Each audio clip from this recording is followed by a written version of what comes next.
Nah, memang saatnya saya akan melapor ke Presiden.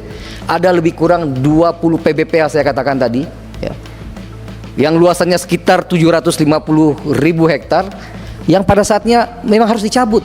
Tunggu restu Prabowo, Menhut Raja Juli akan cabut izin 20 perusahaan pengelola hutan. Menteri Kehutanan Raja Juli Antoni mengaku bakal mencabut perizinan berusaha pemanfaatan hutan, PBPH, oleh 20 perusahaan yang mengelola lahan seluas 750.000 hektar. Raja Juli menjelaskan, pencabutan itu usai dirinya mendapatkan izin dari Presiden Prabowo Subianto. Sekarang saya sudah identifikasi, sebenarnya bukan pekerjaan karena banjir ini. Sama sekali bukan karena banjir ini. Ini sebuah proses yang panjang dan memang saatnya saya akan melapor ke Presiden. Ada lebih kurang 20 PBPH saya katakan tadi, ya, yang luasannya sekitar 750.000 hektar, yang pada saatnya memang harus dicabut karena memang tidak melakukan fungsinya seperti yang diperintahkan oleh undang-undang. Kata dia dalam rapat kerja bersama Komisi 4 DPR RI di Kompleks Parlemen, Jakarta Pusat, Kamis, 4 Desember 2025.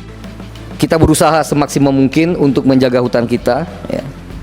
Saya sudah katakan perintah Bapak Presiden, saya terus terang otoritas tentu ada di saya, Pak, tapi saya sebagai pembantu Presiden tidak akan mengatakan sesuatu tanpa ada blessing dari beliau.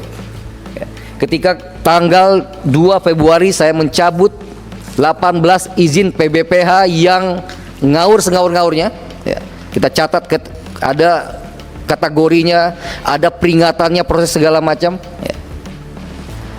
Mereka punya PBPH tapi membiarkan orang nanam sawit di sana.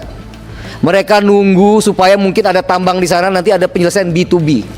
Saya cabut, Pak, 500.000 hektar, setengah juta saya cabut atas izin Presiden.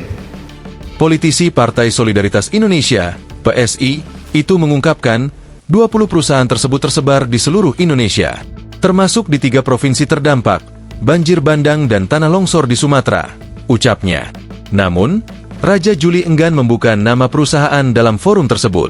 Dia akan menyampaikan kepada publik usai menerima arahan dari Prabowo. Ini bagian dari rekomendasi yang saya bacakan di saat sekarang ini bahwa kami akan melakukan rasionalisasi PBPH dan melakukan moratorium izin baru pemanfaatan hutan tanaman dan hutan alam, tegasnya. Download Tribun X sekarang, menghadirkan lokal menjadi Indonesia.